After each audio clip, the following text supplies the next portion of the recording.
Hello and welcome to the Gooner Talk, back again with you guys for another show, for another episode of our Raw Reaction series, and more specifically, the Arsenal transfer show, the daily 8 a.m. show, UK time, which keeps you up to date with all of the latest Arsenal transfer information, breaks it down, tries to make some sense of the chaos and get your thoughts and feelings too in the chat box as well. You join me for the final day of my holiday in the Peak District as I return home, and you will never see this boring background ever again. I promise you.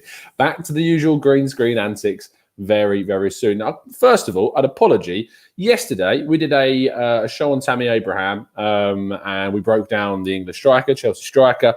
But the first minute and 54 seconds of that show, for some reason on YouTube, was cut off. I don't know why.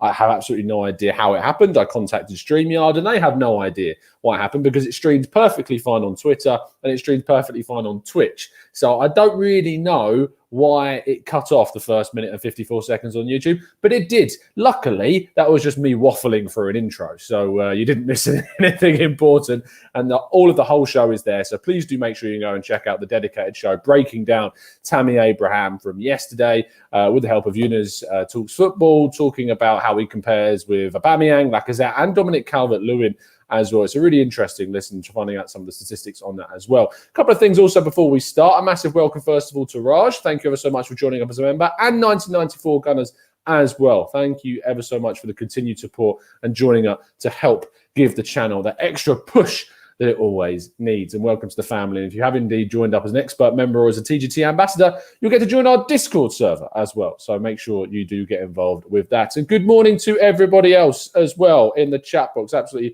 Absolute pleasure to have you guys in here as always. Thank you ever so much. And without further ado, let's kick off with today's first story. And, you know, as is tradition whenever I go away or I'm not able to, say, react to things as quickly as I might like, Arsenal decide to drop a load of news. And this week, whilst I've gone on holiday, we announced the signing of Lokonga, and we've now also announced the contract extension of the Smith, a.k.a. Emil Smith-Rowe. And obviously that was going to happen. It's just the way the world works. But I did talk about it very briefly yesterday, but I'm going to talk about it now in a lot more detail. And this is obviously fantastic news for the club. And I think when you look at the way that Edu and Arteta have been rightly criticised in certain areas, one of the areas that we cannot criticise them for is their kind of nailing down of the young talent in the club. You look at now Smith-Rowe, we look at Bellerin, we look at Martinelli, we look at Xhaka, Kieran Tierney's had a new deal signed up, Rob Holding had a new deal signed up, Aubameyang had a new deal signed up.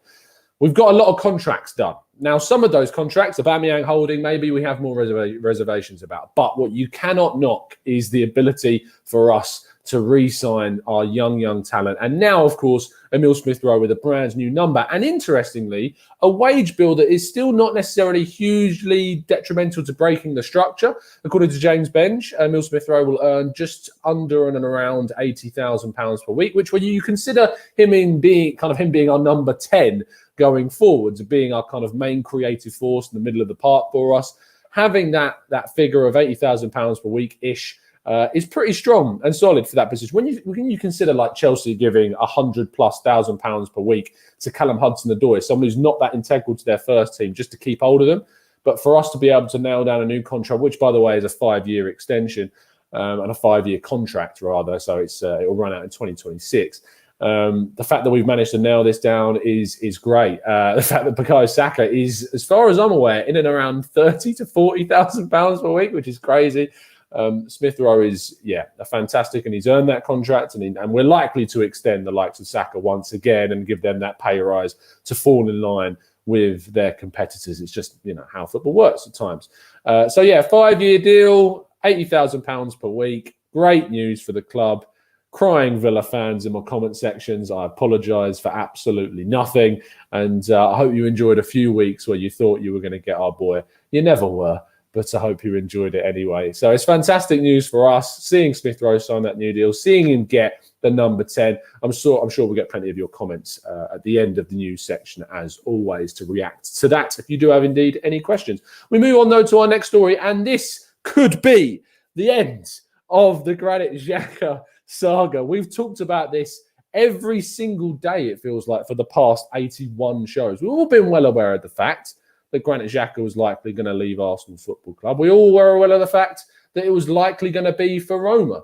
But that now looks like it is going to take place. Reports emerging yesterday that indeed Roma have stumped up the cash. The 20 million euros that Arsenal have been waiting for this deal to be done.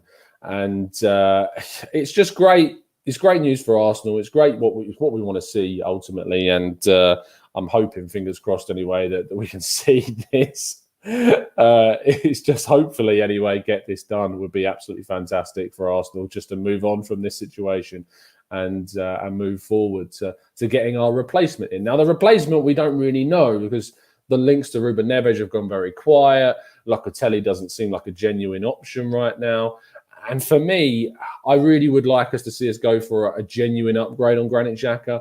But the idea of that happening right now is still quite quiet, and we're not 100% sure who that centre midfielder is going to be just yet. And I imagine that as soon as Granit Xhaka's departure is confirmed, we will, of course, see the links to those central midfielders once again intensify and step up. So keep an eye on this space. If you haven't already, please make sure you drop a like on the video, guys, and subscribe to the channel if you're new, to keep up to date with all the latest Arsenal transfer information and reaction to all of the next season coming forwards, as well, as I'm sure you will stay with us for that.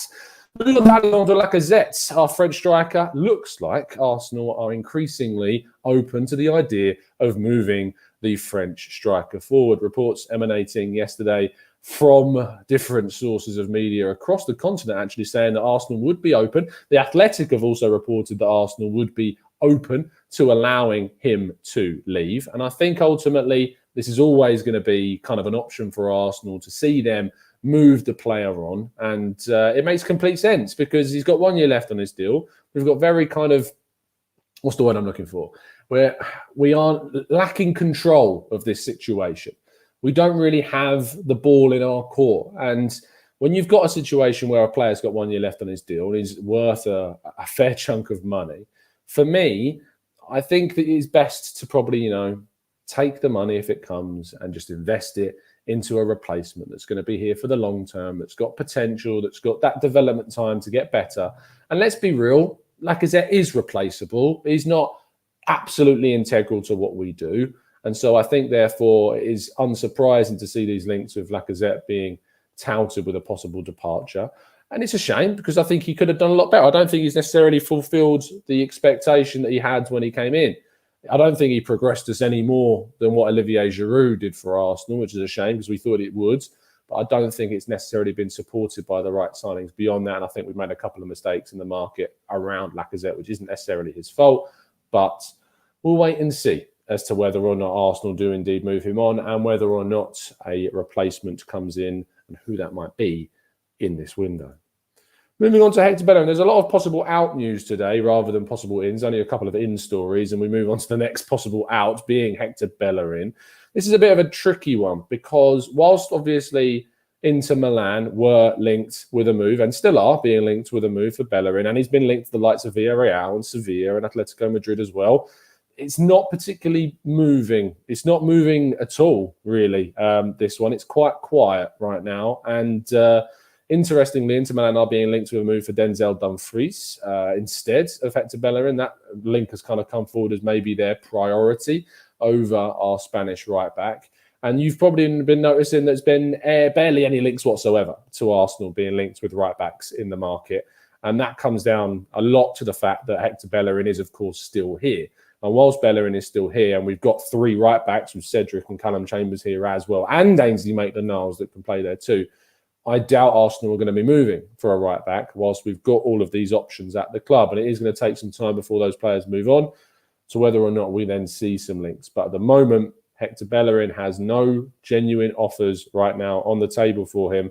And there is only very weak interest. So if you're hoping for some links to right-backs or you're hoping for the club to move for a right-back very soon, I wouldn't get your hopes up too high at this stage of time. And I also wouldn't criticise the club necessarily for the right-back situation because, as we've talked about, we currently have 4 players that can play there.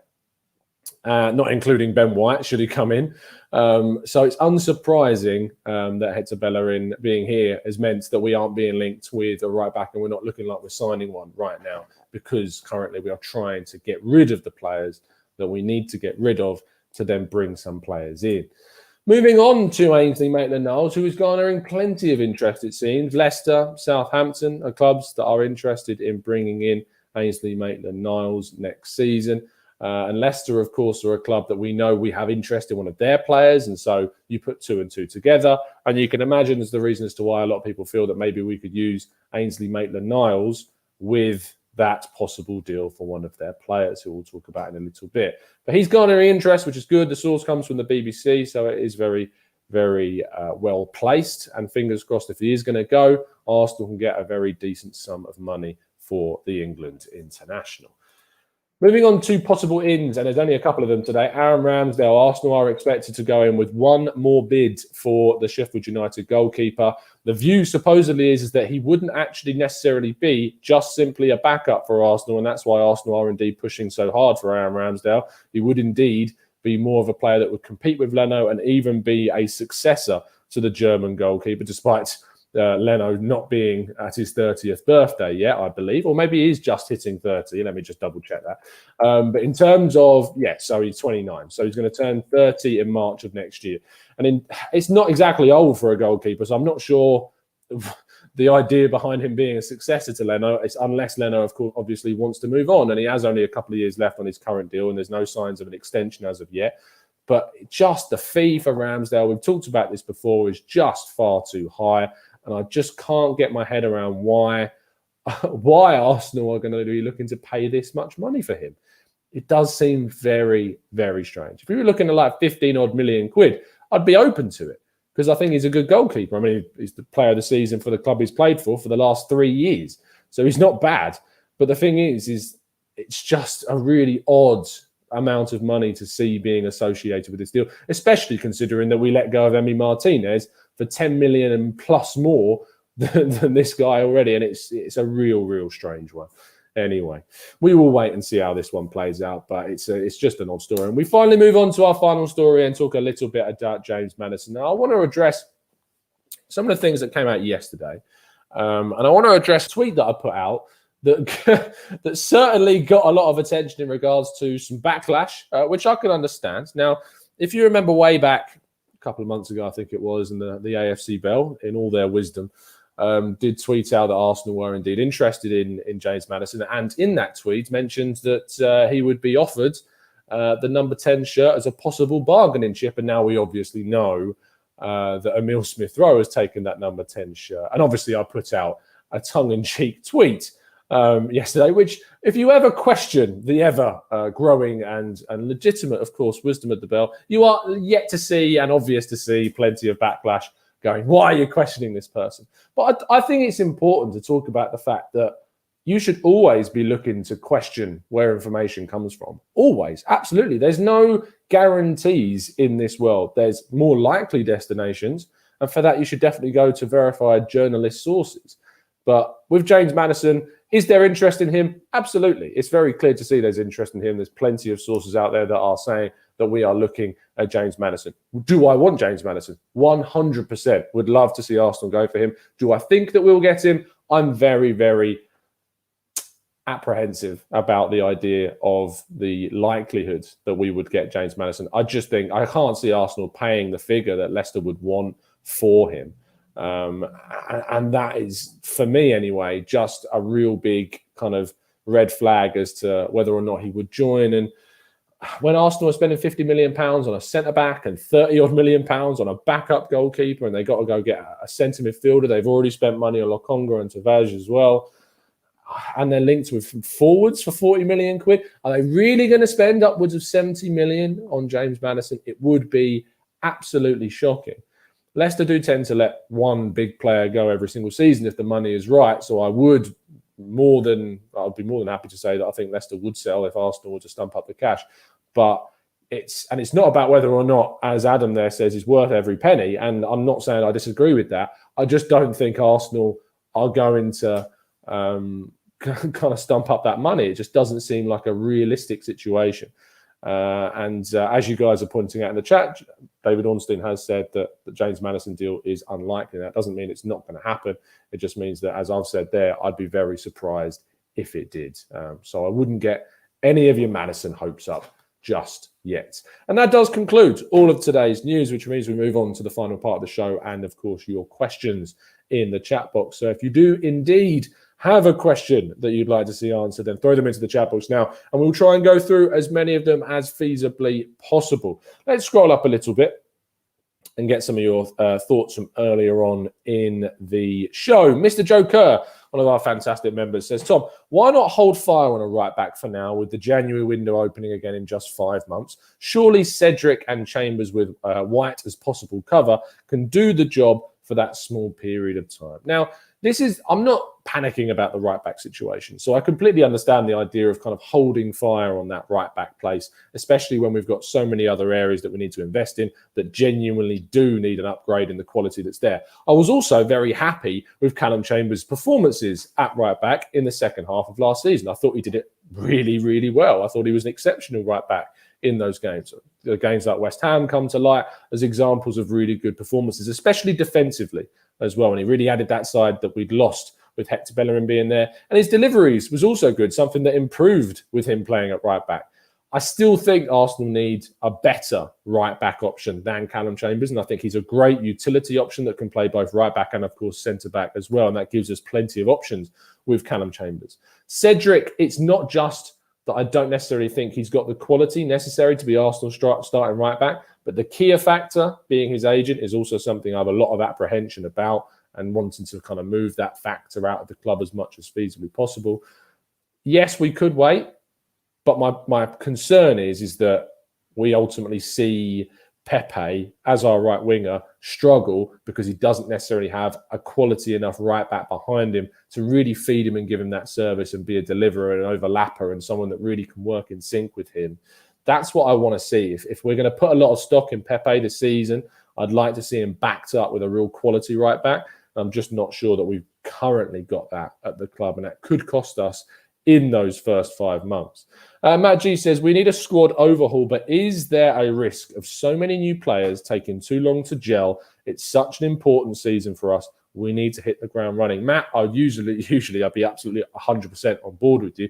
The problem is we need to desperately upgrade in so many areas that we can't really afford not to take the risk of adding a number of players to the club. Now, if you think about it, I think Arsenal need a minimum of 4 starting changes. That comes from centre midfield, it comes from attacking midfield, it comes from right back, and clearly also one of them has come from centre back. Now, you then look at the left back backup situation, look at the goalkeeper situation, and you look at the forward situation. You even look at maybe as a third centre midfielder on top of a starting, a Lokonga, and then one other player that could even be brought in. But I think 4 starters is my minimum that I'm looking for at this summer window that need to be brought in to upgrade on the current situation of the squad. Does 4 players drastically change things? Yes. Does it have a huge detrimental effect on the chemistry of those players? I'm not so sure that it does, especially when you consider that the attacking midfield role can be subsidised by already having Emile Smith-Rowe there, that we've got plenty of options at right back, that we're targeting players that are also already in the Premier League, which makes them much easier to transition and adjust to the league in itself because they've already played there, like Ben White or Ruben Neves.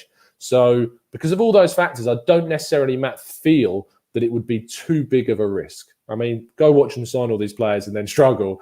There's always a possibility that might happen, but I'm confident that it wouldn't necessarily be too much of an issue, if that makes sense.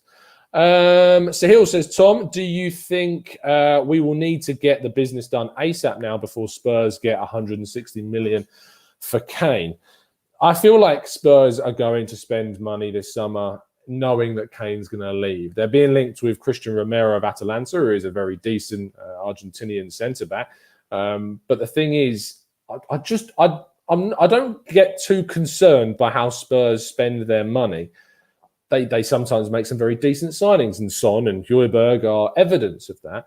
But then they spend big money on players like Roberto Soldado, like Eric Lamela, and those kinds of signings don't necessarily fill me with concern. And so therefore, I'm not that worried, because losing Kane for them, I feel, is much more damaging than any 100 plus million windfall that they're going to get. I just feel like what they'll lose in Harry Kane going is going to be much more detrimental than anything that they can replace him with, because he's an irreplaceable forward. So I'm fine seeing him leave for that amount of money, and I don't think it should dictate how we kind of deal with the situation either. Christopher Martin says, Tom, any news on Steve Bold's replacement? No, there isn't in regards to kind of a specific appointed replacement. I'm aware, I think they've promoted from within for a temporary period and see how that goes, but they've not appointed anyone specific, I can't think of anyway. And in regards to Keto Taylor-Hart, he is expected to sign a new deal. We've seen Arthur Okonkwo, of course, sign. Keto Taylor-Hart's actual contract did expire, as far as I'm aware, already, and yet he's still at the club. He's still here. So that gives you a big indication that either it's not been announced or it's just done behind the scenes. I mean, Emile Smith-Rowe, for instance, has been done for a while, and we didn't announce it until much later. But Chris Wheatley revealed that Keto Taylor-Hart is expected to sign this new contract. So I would trust that info, and I believe that he is either already or is very imminently going to be announced as having signed that new deal. Maxi says, Tom, are you concerned that we haven't sold any players at this point? Concerned, yes. We haven't sold enough players at this stage of the window. Fact. It's very difficult, and I have sympathy for the kind of the job that's behind the scenes, because unfortunately we're trying to get rid of a lot of deadwood that we've got at the club, and that's very difficult. But yeah, so I do have sympathy for the situation, but I am concerned that we are not yet moving on enough players. Hopefully we start to see a bit of a domino process go with Granit Xhaka leaving, with us investing in other players in the same position. Maitland-Niles is getting plenty of interest. Hopefully Hector Bellerin can be moved on. Willian, I'm very concerned about, because his wage packet has basically trapped him at the club, and so therefore it's a real possibility that Willian won't go, despite us being told by the all-knowing Fabrizio Romano that he is definitely leaving. So it's a strange situation. Torreira is another one, and Anish says, Tom, do you think that Torreira deserves at least a chance alongside Partey? And the thing is, I like Lucas Torreira a lot. I just don't think he wants to be here. I don't think that he has that kind of ambition to really succeed at Arsenal right now, and so therefore it makes sense to probably move him on. If he stays, then that's fine. Then we've got another centre midfield option, I think, that is of a quality player. Does he want to stay? I just don't think he does. Does Arteta trust him? I don't think Arteta necessarily has that same liking for him. So we'll wait and see. But it's a tricky situation, because he didn't sign Torreira, of course. He's not an Arteta player. He's an Unai Emery player, or rather, he was really kind of an Arsenal Raul Sanllehi kind of player, because he was brought in under that regime. So, yeah, it's a strange situation with Torreira, one that I expect to be resolved and him to leave. I'll be surprised if he stays, but I don't know how much money we're going to end up getting for him, for instance. Kunjan says, Fabrizio Romano mentioned that Saliba is likely to feature next season, and Arsenal will try and sign another centre-back. I haven't heard that info, and I haven't seen that info, so I can't really comment on it. I'll be surprised if Saliba wasn't given at least a chance next season, especially if he's played a full season at Marseille. It's a messy situation that we've talked about a hell of a lot. Dave, one of our fantastic members, says, if not Maddison, then who should we go for? Not pursuing Buendia is looking like an ever poorer decision. I agree with you. I was so up for Buendia signing, and he obviously, if you haven't seen the highlight of Aston Villa's game in pre-season, he had an amazing assist. I think it was for Ollie Watkins in their pre-season fixture. That kind of pass that we saw in that game is just something that Arsenal have really been lacking in their game, and not getting him does look to be an ever increasingly annoying mistake that Arsenal have made there, to not push for that harder. Who do we go for? Well, Ødegaard looks like he's staying.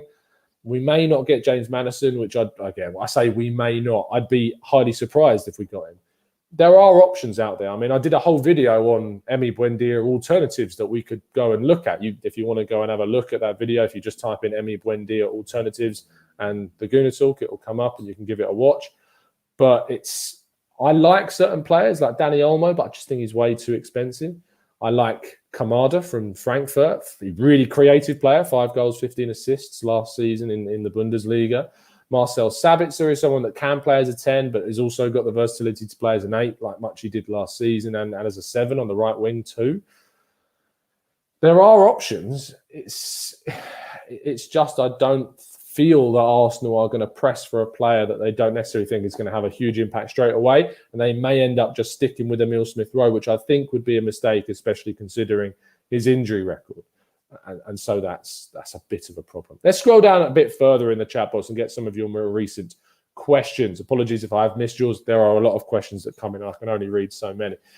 Tom, 2 weeks before the windows and still no first team signings. I can see where this season. I can see that where this season is going. Are you not worried? I'm not. I'm concerned, but I'm not that kind of. I'm not panicking yet because I know how quickly things can change. I mean, Arsenal could make 2 signings in a week, and all of this completely shatters the idea of the negativity at the moment. So I will wait and I will bide my time. In the week leading up to the first Premier League game of the season, if we're still sitting on White, Lokonga and Tavares, then I'm sitting there like, yeah, I'm not sure that we're as best prepared as we could have done, especially considering we were told that there is a plan at the end of last season. So then I'll be very worried. But at this point in time, still in July, I'm not going to get too panicky. But I am concerned at this stage, yes. Emmanuel says, hopefully we are about to see a lot of activity happening going into August. I'm doubtful of the supposed overhaul. I can already hear Arteta saying we couldn't do what we wanted this summer, which would be a real kick in the teeth to a lot of Arsenal fans that have, stuck it out, I suppose, and really kind of trusted Arteta in this window. And I know there's a lot of you that have, and it would be a bit of a real kick in the teeth to those that have. Because you've trusted what you've been told and what we've been said about the plan that supposedly was there. So, you're entitled to be annoyed and disappointed if Arsenal don't ultimately get the players that they're looking and want to be signing this window. Uncle says, I know it's tricky, but we should also bite the bullet now and get the players that we want. Throw financial caution to the winds for the sure things. It's a difficult one, isn't it? Because do you want to overpay on certain players like a Ramsdale? Do you want to overpay on a Tammy Abraham? Do you want to overpay on a Martin Odegaard? I'm not sure that I would want to overpay, considering how bad our recruitment's been, how much we need to focus on improving the way that we sign players. Yes, I'd like us to see us spend smartly and spend well this summer, but I don't necessarily want to see us spend badly. And spending badly can happen if you do throw financial caution to the wind. We're already spending a lot of money on Ben White from the looks of things, and so you would think that other deals are going to be affected by how much that's hurt us and how much we sell this window as well. James Rose says, Sander Berg has been linked again. Are we playing poker with Sheffield United to see who folds first? If he has been linked again, which I've not seen a link to Sander Berg creep up again, but I may have missed that. He's a good player. I like him. I just think there are better options out there personally for Arsenal. He's not one that I would write off by any stretch of the imagination, but for a £35 million figure, which is one of the figures that we're being quoted for, I just think, again, that's just way, way too much. Nurfan says, what formation will Arteta be going for next season? And does his emphasis on structure stifle creativity? Question 2, is it Arteta, his staff or players' problems that we are so bad on set pieces? I mean, last season, we are one of the best records in terms of, I think it was defending set pieces, but then trying to attack set pieces, we didn't have one of the best at all. It's one of those two, or vice versa. So in that regard, one dimension was great, the other dimension was awful. And so we needed to improve on that. It's always going to be down to the goalkeeping coach, the set piece coach, to be in charge of helping us to improve that area. But the buck does fall and does stop with Mikel Arteta. He's the guy that assigns his coaching staff and identifies the people that he wants. He's brought a new set piece coach in. We conceded 2 set pieces against Rangers, so that's certainly an area that needs to improve. But you would hope that would happen with time. In regards to like a formation that stifles creativity, if you play with a number 10, that's not really stifling creativity in my mind. If you play with a 4-4-2, I think it does a bit. I think a 4-4-2 that we've seen in pre-season is only because of the personnel that we've taken on these trips and that we haven't necessarily used a number 10 as much. But that's probably the reason why, because we've taken 4 strikers in Bellerin and Nketiah, Aubameyang and Lacazette, and you've got to try and get them all minutes. So a 4-4-2 does lend itself to that kind of situation. So I think that kind of formation stifles creativity more so if you don't necessarily have the firepower up front and the self-creation in those strikers that we don't really have. We don't have an Erling Haaland. We don't have a Harry Kane. We don't have these world-class strikers at the moment that are in the sense of self-creation. Aubameyang is a world-class finisher when he's on form, which he isn't right now, but he's not a world-class self-creating striker. He very rarely creates goals for himself. You don't often see the ones where he cuts inside and smashes them into the bottom corner as much anymore. He's got it in his locker, but it's not a consistent output from him in that sense. And so I think that a 4-4-2 requires a kind of a Harry Kane-esque player to be someone that is creative, that can hold the ball up, that can link play and can be very clinical, and his movement and positioning is spot on. And we don't necessarily have that. So I think the formation that hopefully Arteta chooses will be either a 4-3-3 or a 4-2-3-1 that doesn't stifle creation and certainly adds to it. Anyway, that does fill your half an hour for today. So thank you ever so much, guys, for tuning in. Please drop a like on the video if you have not already, and subscribe to the channel if you're new around here. We are on our way now to 26,000 subscribers. So thank you ever so much for all the support as always. This is the last show that you join me for live from the Peak District. Tomorrow we'll be back to business as usual from the fine confines of my office with a green screen behind me and a much welcomed return to normality as well. As I said already, please show your support in the channel. Thank you so much for the new members that have joined us today as well, and of course over the past weeks and months and years as well. See you guys tomorrow morning. It's been an absolute pleasure as always, and as always, up the Arsenal.